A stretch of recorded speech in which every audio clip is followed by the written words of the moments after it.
Quizás esta mañana podemos darle un nombre al tema que vamos a tratar en este evangelio que estamos estudiando versículo a versículo. Podríamos llamarle, oiga bien, los atrasos divinos. Los atrasos divinos. Marcos capítulo 5, cuando Jesús, verso 21, cuando Jesús pasó otra vez en la barca al otro lado, se reunió una gran multitud alrededor de él, así que él se quedó junto al mar. Y vino uno de los oficiales de la sinagoga llamado Jairo, y al verle se postró a sus pies y le rogaba con insistencia diciendo: mi hijita está al borde de la muerte, te ruego que vengas y pongas las manos sobre ella para que sane y viva. Jesús fue con él y una gran multitud le seguía y le oprimía. Ahora, no vamos a leer verso 25, ni 26, ni 27, ni al 34, porque eso ya lo estudiamos. Jesús iba camino a la casa de Jairo a sanar a esa niña que estaba al borde de la muerte. Pero mientras iba de camino, ¿se acuerdan? Una mujer enferma de flujo de sangre interviene, interrumpe, entre comillas, al maestro, frena al maestro. Y entonces el maestro, en lugar de decirle: mira mujer, espérate que esto es urgente, porque si en ese tiempo hubieran existido sirenas, el Señor hubiera ido en un carro de sirena, porque era urgente, se estaba muriendo la hija de Jairo. Sin embargo, el Señor se detiene, no va más allá y se pone a preguntar quién me tocó. Y mientras tanto, ¿se acuerda qué pasó con Jairo? Esperaba. Entonces ya hace semanas que Jairo está esperando, porque no hemos llegado al estudio, pero llevaba un largo tiempo esperando que el Señor atendiera su respuesta, atendiera su petición. Entre tanto, el Señor se detiene, le dice: mira mujer, me has tocado, se sana, ella es sana. Finalmente se va. Todo eso ya lo hemos explicado en la última ocasión. Y llegamos al verso 35. Mientras estaba todavía hablando, vinieron de casa del oficial de la sinagoga diciendo: tu hija ha muerto, ¿para qué molestas aún al maestro? Pero Jesús, oyendo lo que se hablaba, dijo al oficial de la sinagoga: no temas, cree solamente. Y no permitió que nadie fuera con él, sino solo Pedro, Jacobo, Juan, el hermano de Jacobo. Fueron a la casa del oficial de la sinagoga, y Jesús vio el alboroto y a los que lloraban y se lamentaban mucho, y entrando le dijo: ¿por qué hacéis alboroto y lloráis? La niña no ha muerto, sino que está dormida. Y se burlaban de él. Se burlaban de él. Pero él, echando fuera a todos, tomó consigo al padre, a la madre de la niña y a los que estaban con él, y entró donde estaba la niña, y tomando a la niña por la mano le dijo: Talita cum, que traducido significa: niña, a ti te digo, levántate. Al instante la niña se levantó y comenzó a caminar, pues tenía 12 años. Y al momento se quedaron completamente atónitos. Entonces le dio órdenes estrictas de que nadie se enterara de esto, y dijo que le dieran de comer a la niña. Amén. Por fin Jesús llega a la casa de Jairo.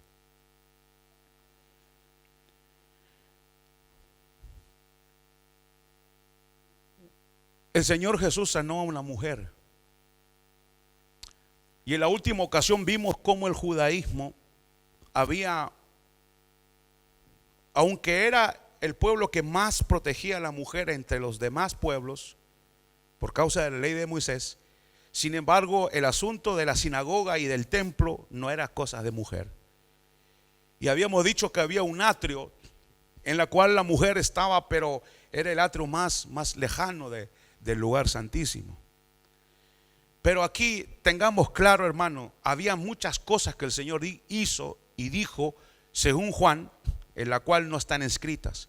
Entonces se tuvo que tomar, inspirado por el Espíritu Santo, se tuvo que tomar diferentes relatos y no es, ¿cómo decirlo? No es un azar el que el Evangelio de Marcos nos presente a una mujer, que el Señor haya sanado a una mujer. Y más adelante va a mostrar que los testigos de la resurrección de Cristo, los primeros fueron mujeres. Porque el mundo estaba cambiando en ese momento por el Evangelio de Cristo. Ya la mujer no era despreciada como era despreciada entre el machismo y en el judaísmo, sino que ahora el Señor se va a apoyar, a pesar de que el testimonio de una mujer en ese tiempo no valía prácticamente nada.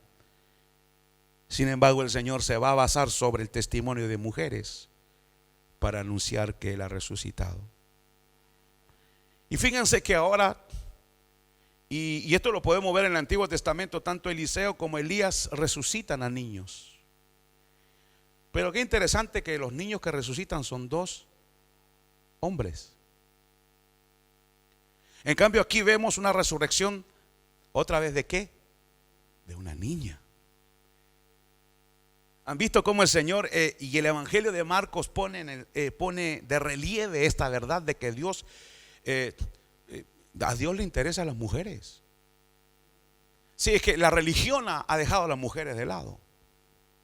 La religión, la estigmatización de la mujer de tiempos inmemorables, cuando se decía que fue la mujer quien indujo al hombre a pecar, entonces la mujer llevó ese estigma en ella, de que la mujer aquí, en los tiempos medievales era terrible. Las mujeres, si no se peinaban más o menos bien, la eran acusadas de bruja y la quemaban. Es decir, que había un desprecio. Decían en los tiempos medievales la iglesia católica decía que las mujeres eran más fáciles que el demonio las poseyera que a los hombres. Entonces, este asunto pudiéramos hacer un estudio acerca de cómo la mujer ha sido puesta de lado y puesta en segunda categoría, de tal manera que no hace muchos años que la mujer empezó a votar aquí en Francia, porque antes no tenía el derecho de votar. ¿Al nombre de qué? Si el varón y hembra los hizo y sopló en ellos el espíritu de vida. Entonces nosotros no necesitamos el feminismo ya de tercer grado, ya el tercer grado ya en el cual hemos llegado, en el cual ya el feminismo ya odia al hombre, ya el hombre no sirve para nada. Entonces nosotros no necesitamos esos movimientos. La mujer tiene su lugar dentro de la iglesia y el Señor le da su lugar, la reivindica de que ella también es importante. Jesús hubiera podido venir y haber aparecido a los 25 años, quizás a la edad de Adán, cuando Dios creó a Adán. No era un bebé, tendría sus 20 y tantos años. Jesús hubiera podido haber hecho eso. Sin embargo, Él nace de una mujer. Y aquí nos encontramos con una niña, un milagro de una niña. Ahora, veamos aquí entonces, como ya lo habíamos dicho en la última ocasión, en el versículo 35, parece que o más bien está claro de que los amigos de Jairo no tenían ningún tacto. ¿Has visto esa gente que no tiene corazón, pero no tiene tacto para hacer las cosas? Entonces, ya no molestes más, Señor, ya tu hija murió. En lugar de decirle Jairo, Señor, espera, murió tu hija ya. Llega y dice, ya murió, ya no molestes al maestro. Tu hija ha muerto. Ahora escuchen bien esto. Los siervos de Jairo o los que estaban alrededor de Jairo, ellos pensaban que Jesús no podía hacer el milagro de resucitar a un muerto. Por eso le dicen: ya no lo molestes, porque lo que tiene tu hija no tiene cura. Nadie puede hacer nada por ella, ya no lo molestes. Entonces, por eso es que él le dice, los amigos le dicen: mira, deja al maestro tranquilo, ya vámonos, porque hay cura quizás para el dolor de cabeza o para la espalda, pero cura para la muerte no hay. No hay, porque es irreversible.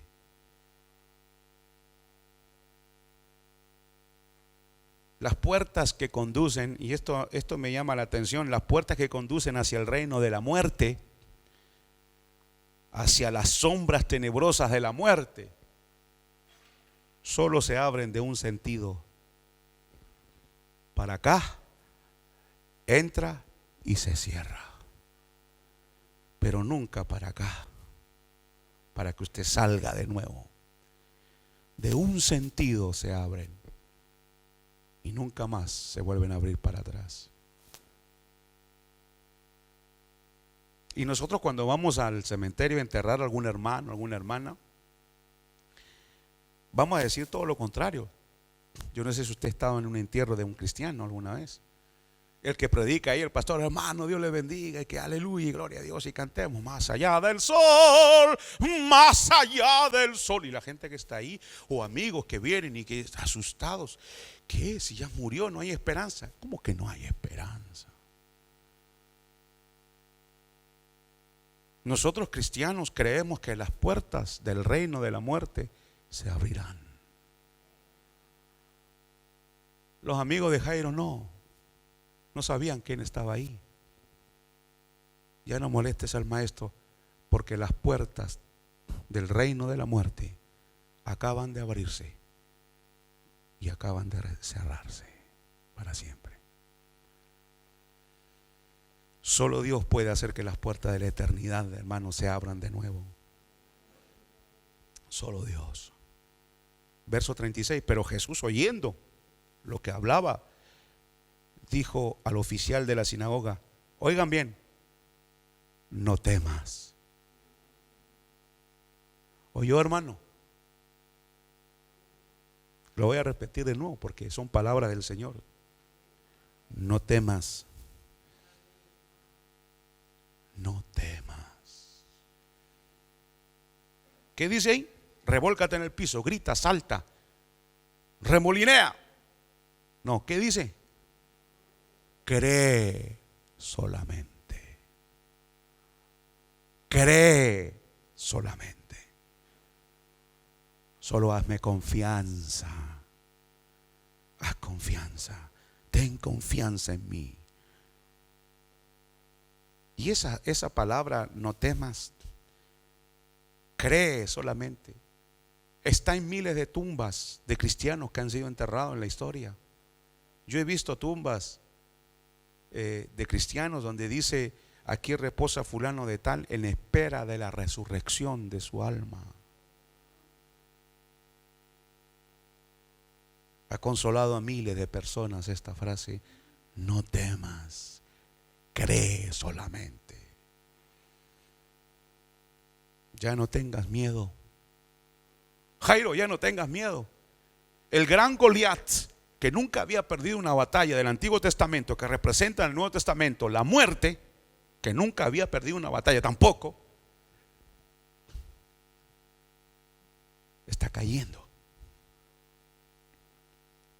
Y aquí hay un punto importante, que es importante que usted lo anote,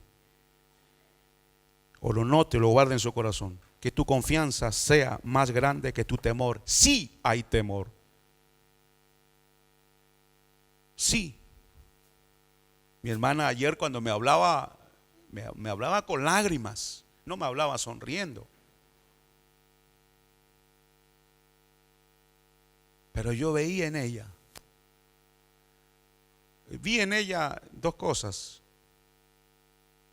Y ella no se da cuenta que cuando ella habla de Jesús ahora, Y yo le dije, hermana, usted me habla de Jesús como si fuera una persona que anda con usted a todo momento. Vi a Jesús real al lado de ella ayer. Y ella dice, no me da. Sí, le dije.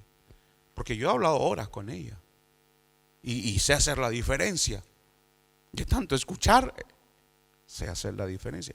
Y ella me hablaba como si el Señor anduviera para arriba y para abajo con ella.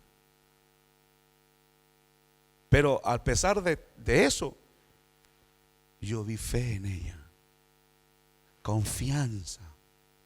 Sí tiene temor, pero veo que la confianza está más arriba que el temor. Y por eso que el Señor le dice a Jairo, Jairo, no temas. Que tu temor sea en menos nivel, el mayor sea, confía en mí.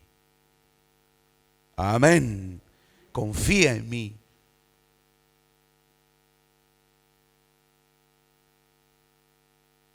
Verso 37, y no permitió que nadie fuera con él, sino que solo Pedro, Jacobo, Juan, el hermano de Jacobo. Solo un paréntesis abro rápidamente. La mejor manera de discipular, la mejor manera de mentorear a alguien es vivir cerca de la persona, de tener contacto con la persona. Si usted lee este pasaje va a encontrar que cuando Pedro en Dorcas, cuando murió en Hechos de los Apóstoles, ¿se acuerdan? Hace exactamente lo mismo que hizo Jesús aquí. Porque Pedro aprendió de Jesús cómo se resucitan los muertos. Entonces el discipulado es tan importante porque el que es mentor o el que es mentoreado va a copiar todo lo que hace su mentor, hace y dice su mentor. Por eso que el mentor tiene que tener cuidado que no vaya a influenciar mal a la otra persona. Pero aquí usted encuentra en Dorcas que Pedro miró lo que hizo el Señor, hizo exactamente lo mismo. Aprendió de su Señor cómo se resucita un muerto. Y fueron a la casa del oficial de la sinagoga y Jesús vio el alboroto, los que lloraban y se lamentaban mucho. Y entrando les dijo, ¿por qué tanto alboroto? Imagínese, usted llega a un velorio y la gente está llorando. Y usted dice, ¿y por qué lloran tanto? Quizás le digan a usted, y se equivocó, ¿usted a dónde cree que vino una discoteca? Si estamos llorando al muerto. Y Jesús le dice, la niña no ha muerto, sino que está dormida. En los pasajes paralelos de este evangelio va a encontrar que dice los evangelios que murió. No es que Jesús diga que no está muerta, sí está muerta. Pero captemos la palabra de Jesús, ¿está bien? Captemos lo que Él quiere decir. Por eso es que la gente no entendía porque no le captaba, ellos lo tomaban literalmente. Le dice, la niña no ha muerto, sino que está dormida. ¿Qué está haciendo Jesús en el capítulo 5 de Marcos? Recién está empezando a inaugurar el reino de Dios en esta tierra. Los ciegos ven. Los discípulos de Juan el Bautista, oigan, díganle a Juan.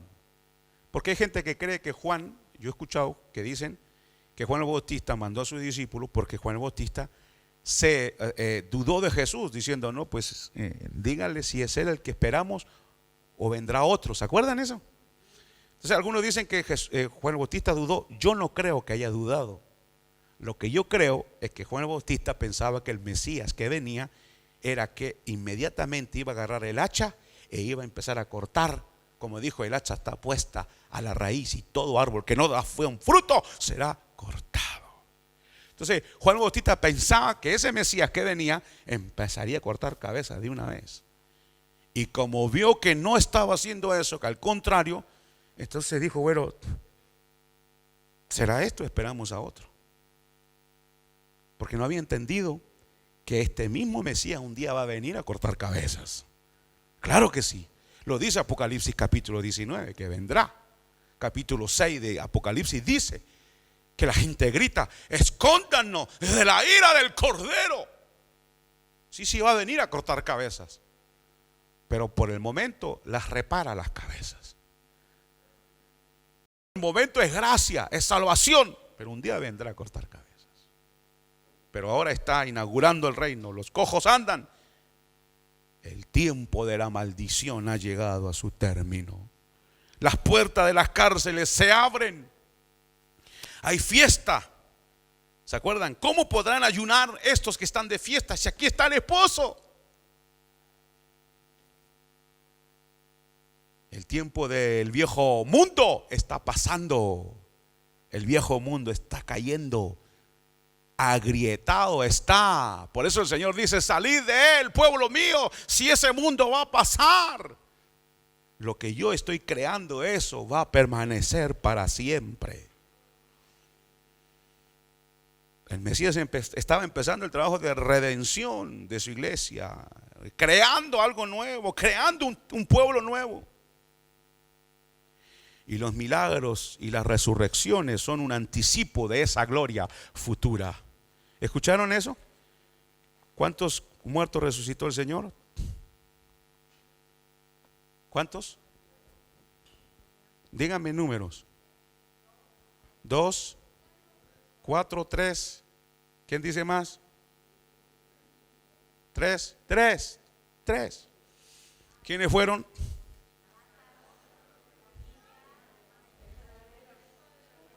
La hija de la viuda de Naín.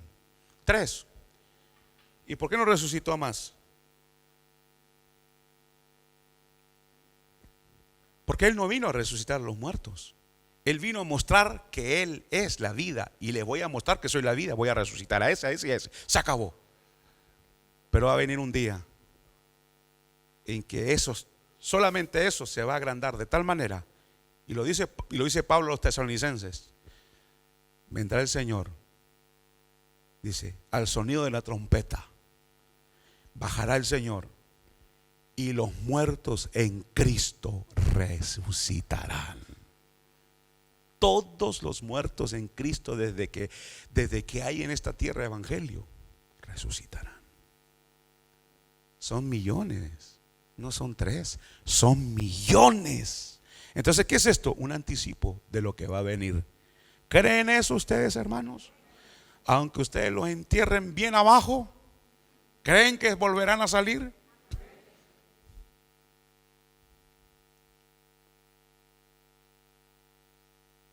Jesús venía, como dijo el profeta Oseas: muerte, yo seré tu muerte. Oseas capítulo 13, yo seré tu muerte. Escuchen esto es una maravilla, hermanos. Cuando el Mesías aparece ahí, en la casa de Jairo, la última parte, creo, del verso 38, la niña no ha muerto, sino que está dormida. Cuando viene el Mesías, la muerte se convierte solo en un sueño. Nada más. Como Él es el Mesías, la gente dice: ¿está muerta? Sí, pero yo soy el Mesías. Y yo, como Mesías, los que mueren solo duermen. Sí, lo volveré a despertar. Donde está el Mesías, la muerte se convierte solo en un dormir. Por eso, cuando nosotros vamos a enterrar a algún hermano al cementerio, cantamos al Señor y todo, decimos: hermano, nos veremos en el día de la resurrección. Que duerma bien, buenas noches. Y de hecho el Nuevo Testamento, cuando habla de cementerio, no habla con la misma palabra que usaban los pueblos aquellos, sino que la palabra es dormitorio. Es dormitorio. Entonces, el Señor lo que le está diciendo: no lloren, la niña solo está dormida. ¿Por qué? Porque yo soy el Mesías. Y si yo soy el Mesías, solo duerme. Si yo no soy y yo no estoy, entonces sí estás muerto, la segunda muerte para siempre. Pero si yo estoy presente, solo duerme. ¿Se acuerdan de Lázaro? Señor, mi hermano ha muerto, o Lázaro está enfermo. Pero el Señor dijo: nuestro amigo Lázaro se ha dormido. Léalo, está en Juan 11. Nuestro amigo Lázaro se ha dormido, pero se había muerto. Es que ahora, hermanos, esto es lo glorioso del evangelio. Es decir, que el evangelio, nosotros, ¿se mueren los hermanos? Sí, se mueren. Pero la palabra más correcta que está, se fueron a dormir, hermanos, en espera que el Hijo de Dios regrese por ellos. Eso es, la muerte se convierte en un dormir, solo en un dormitar, en un descanso, hasta que el Señor venga a levantar de nuevo.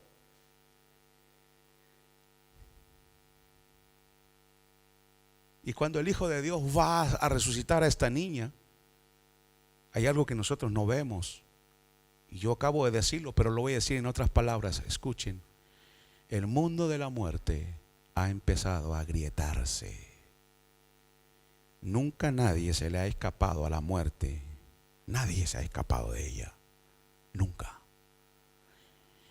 Y si Jesús resucita a esta niña, entonces el mundo de la muerte, o el reino de la muerte, empezó a agrietarse.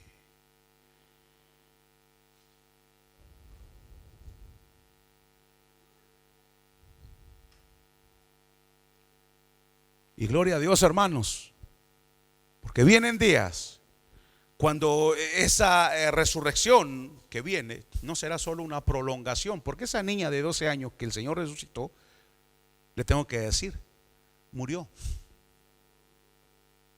Sí, la resucitó hace 2000 años. Ya murió. Entonces, ¿qué hizo el Señor? Solo prolongó la vida. Pero vienen días, gloria a Dios, en que no va a ser una prolongación de días, sino que es vida eterna. Vida eterna. ¿Tiene eso usted en su corazón? ¿Tiene esa esperanza de vivir eternamente? Ya no será una prolongación. Aún Lázaro murió. Dicen por allá que en la tumba de Lázaro dice: Lázaro, amigo de Jesús, muerto 2 veces, en espera de la resurrección, por 3ª vez.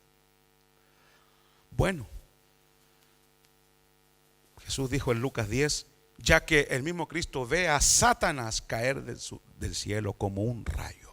El reino de Satanás está cayendo, hermanos. Se desmorona. Escuchen esto. Se hablaba esta semana con una persona que decía, yo todo el tiempo yo declaro y tengo que declarar, y yo tengo un familiar que es chino, y allá ellos, las religiones son demoníacas, y cada vez que me echa encima o cuando me dice no, yo no te quiero, no te amo, entonces yo cancelo, decreto, echo al piso, saco esto. Usted no vive en paz. No vive en paz usted. Entonces, ¿qué evangelio predica usted? Conviértese a Cristo. Si convierte a Cristo, después usted va a andar mañana, tarde y noche. Cancelo, rompo, quito, añado, y saco, y pongo, y declaro. Eso es vivir en paz. Y cuando esa señora lo maldice usted mientras usted duerme, ¿qué hace? Deja una grabadora toda la noche y cancelo. Tonteras, invenciones que no tienen lugar en la Escritura. Jesucristo ha vencido a nuestro enemigo. ¿Cuidará de mí o no?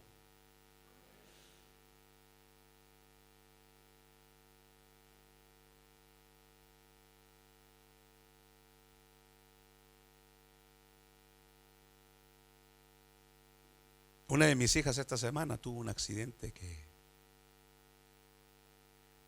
un auto nuevo, ni siquiera es de ella.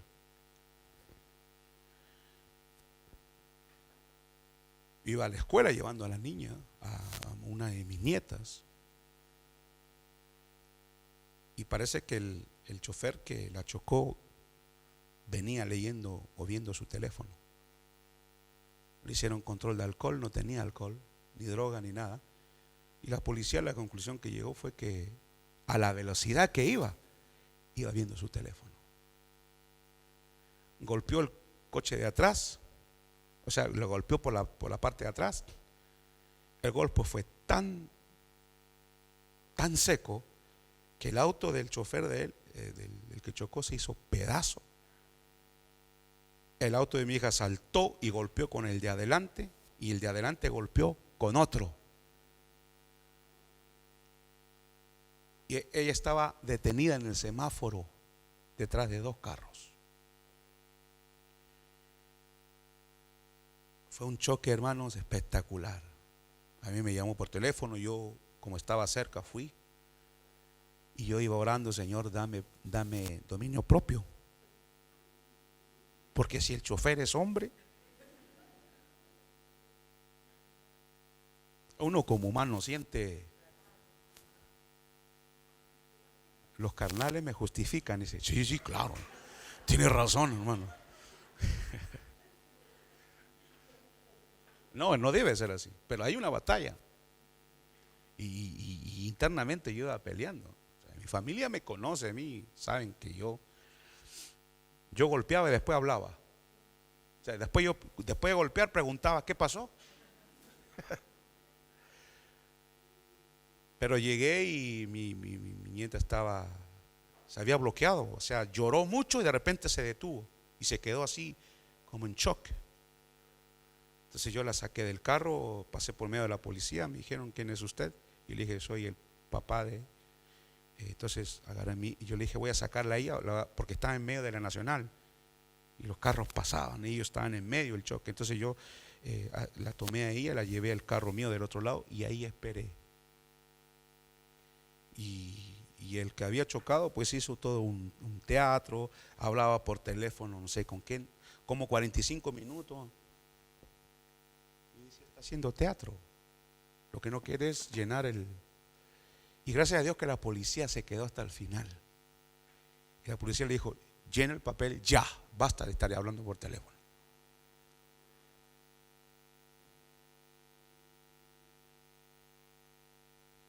Ahora,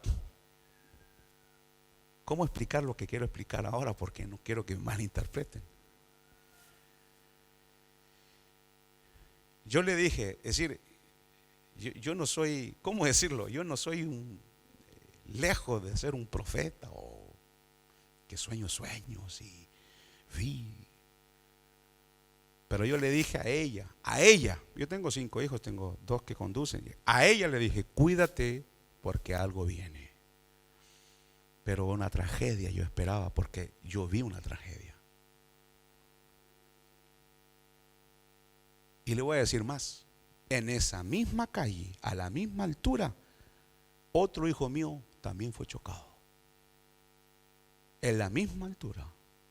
Cuando yo llegué al lugar, pensé: ¿qué pasó? Le pasó a mi hijo exactamente el mismo lugar. Y dije: este es el diablo, mano. No puede ser, anda provocando. Ahí sí dije: cancelo, corto.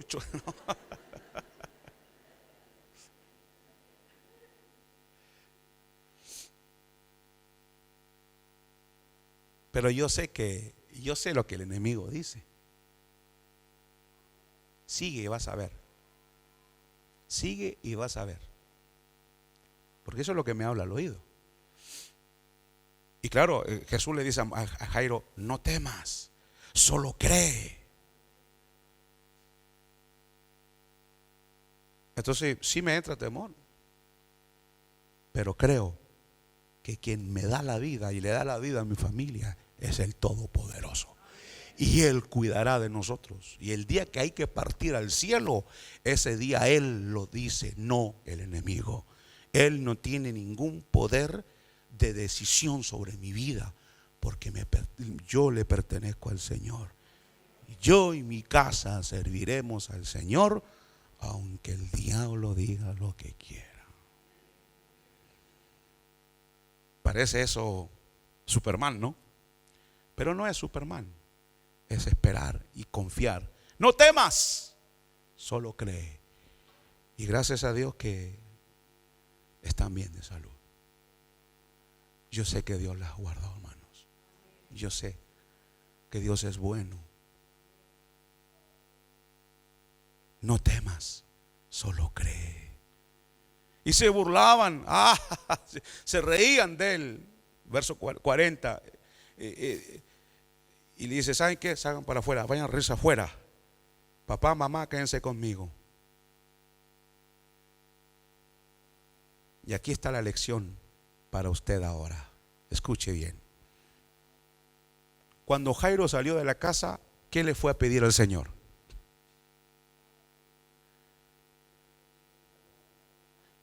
¿Qué? Que sane a su hija enferma. Cuando regresa a la casa con Jesús,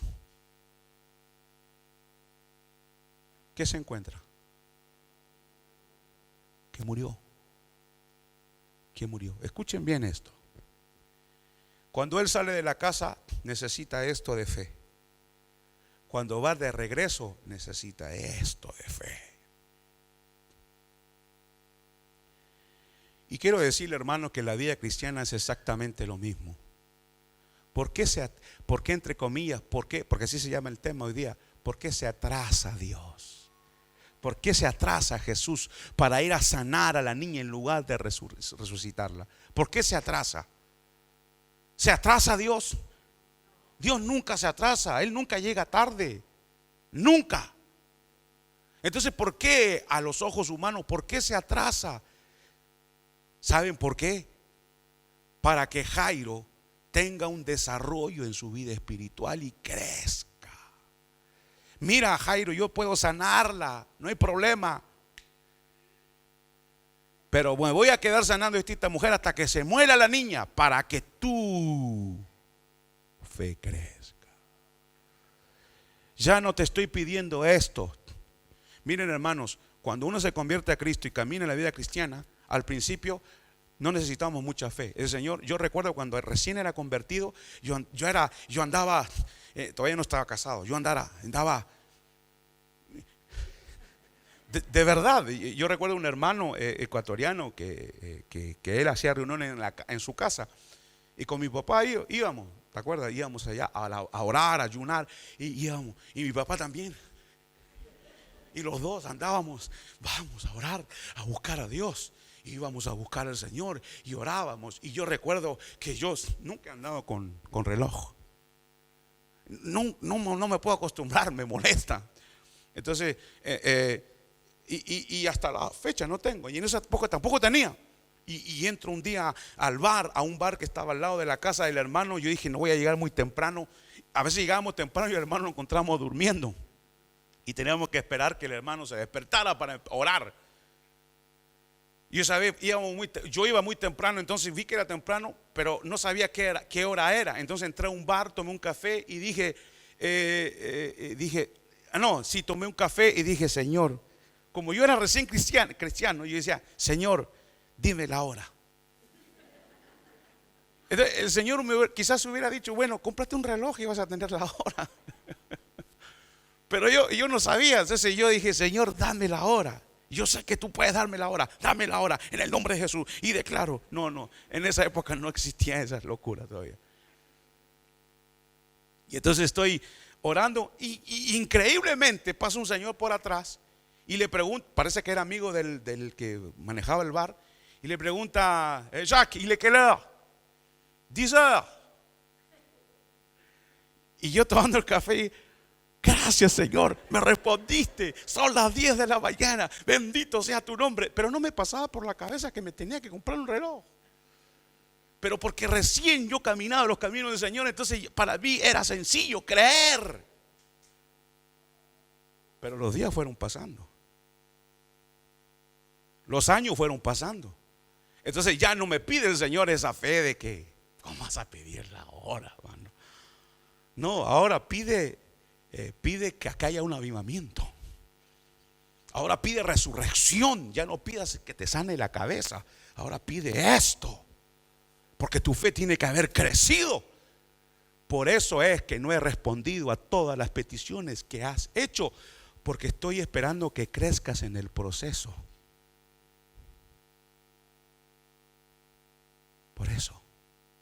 Por eso, Jairo, estoy esperando para darte algo mejor. ¿Qué es mejor, sanar del dolor de cabeza o resucitar a la hija? Entonces, en el proceso que vamos en la vida cristiana, el Señor a veces no responde inmediatamente, pero al no responder inmediatamente es parte de la respuesta. Entonces parecen atrasos de Dios, y no son atrasos, son que Dios está esperando algo mejor, que no va a ser mejor. Por eso es importante que escuche al pastor, para que no se salte las etapas, porque el pastor o los pastores se supone que tienen experiencia en la vida cristiana y saben cómo se manejan las cosas del Espíritu. Entonces, hermano, mire, fíjese, espérese un poco, hermano, todavía lo veo verde. Espérese un poquito más, siga haciendo aquí. No, pero hermano, que yo ya me siento. No, espérese, yo sé por qué. Pero que el Señor se atrasa. No, no se atrasa. Dios está esperando que en ese proceso tú crezcas. No son atrasos. No son atrasos. La fe de los discípulos creció enormemente cuando supieron que Lázaro estaba enfermo. Pero cuando llegaron a Betania, resucita a Lázaro. Dios no se atrasa, hermanos. Dios trata con nosotros para que, y es más, Dios nos va a pedir. Antes nos pedía esto, y al terminar de la vida nos va a pedir cada vez más. Ten fe para sanar a tu hija enferma. Sí, Señor, ven a mi casa a sanar a mi hija. Ven, Señor, espérate un poquito, estoy ocupado aquí. La hija muere. Ahora el Señor viene y dice: ¿qué pasa? ¿Murió tu hija? Sí. Ahora te pido que no temas, sino cree. Cree para una resurrección. Sí, cree. Entonces la fe tiene que crecer. Voy a terminar con esto. Tomando a la niña por la mano le dijo: Talita cum. O algunos dicen Talita cumi, que significa: niña, a ti te digo, levántate. Al instante la niña se levantó y comenzó a caminar. Tenía 12 años.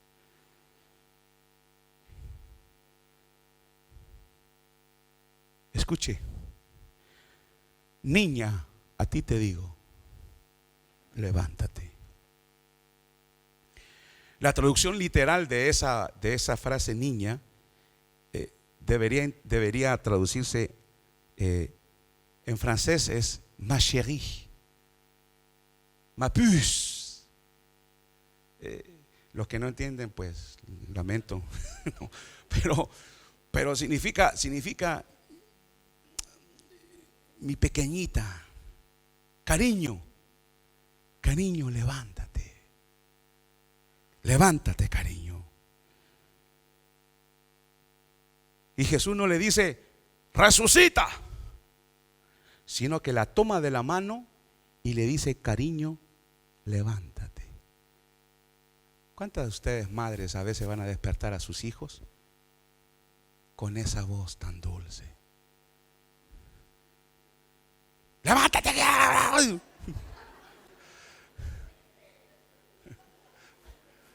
Y el cerebro del niño está reposado, y el niño abre y no sabe que explotó algo, que pasó. De verdad.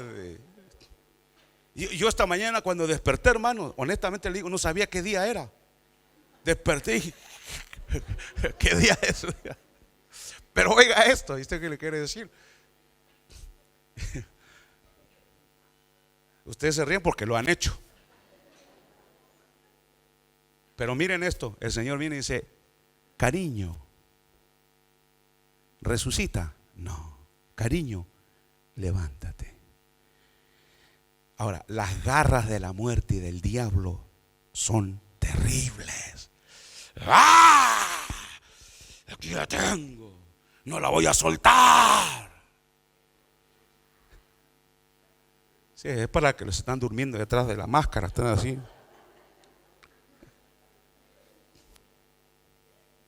No la voy a soltar, que yo soy la muerte. ¡Ah! Y el Señor viene y le dice: cariño, levántate.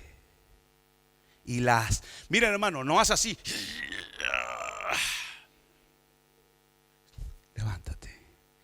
la arranca del imperio de la muerte con toda dulzura.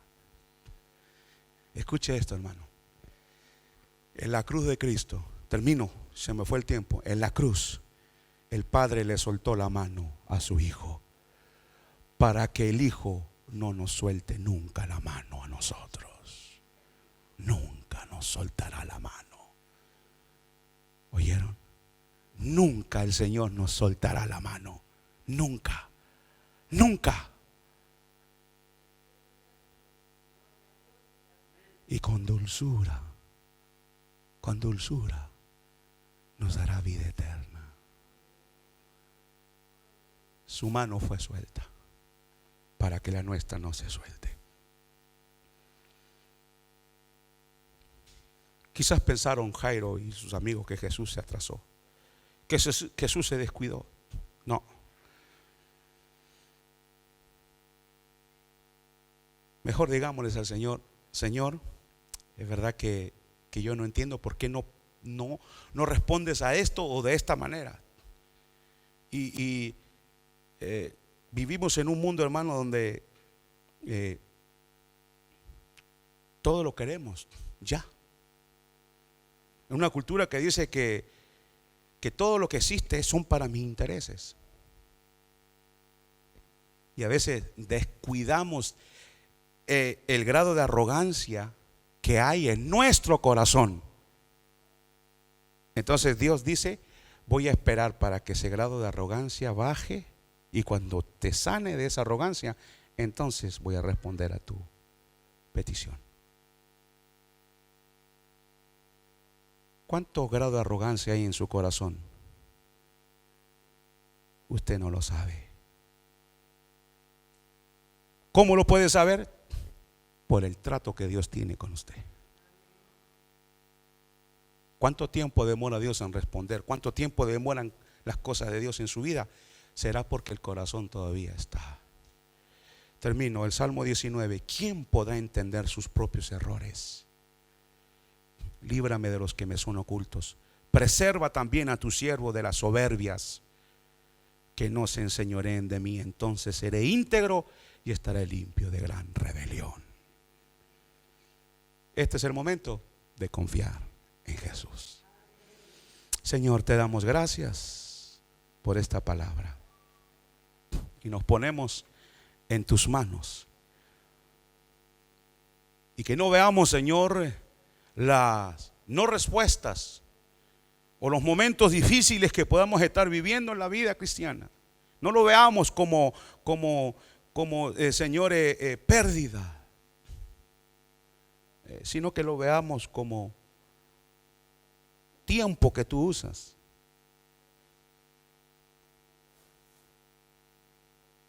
para que nuestra arrogancia de pensar de que nosotros sabemos mejor lo que nosotros necesitamos más que Dios, y Dios dice: no, yo sé lo que tú necesitas y cuándo lo necesitas. Yo sé cuándo. Solo no temas. Dios no es insensible a lo que usted siente, ni a la tristeza que a veces nos embarga, ni al dolor. No, para nada. Pero Dios siempre buscará lo mejor para nosotros, y en el momento preciso Él responderá. Y cuando Él responda, nos daremos cuenta que nuestra fe ha crecido mucho por el proceso que Dios tiene en nuestra vida. En tus manos nos encomendamos, Padre bueno, y esperamos que tú nos ayudes a entender mejor el Evangelio, para no saltarnos etapas en la vida, para no rebelarnos contra ti y no creer que nosotros sabemos mejor lo que necesitamos, mejor que tú. Tú sabes mejor lo que yo necesito y cuándo lo necesito. No temas, solo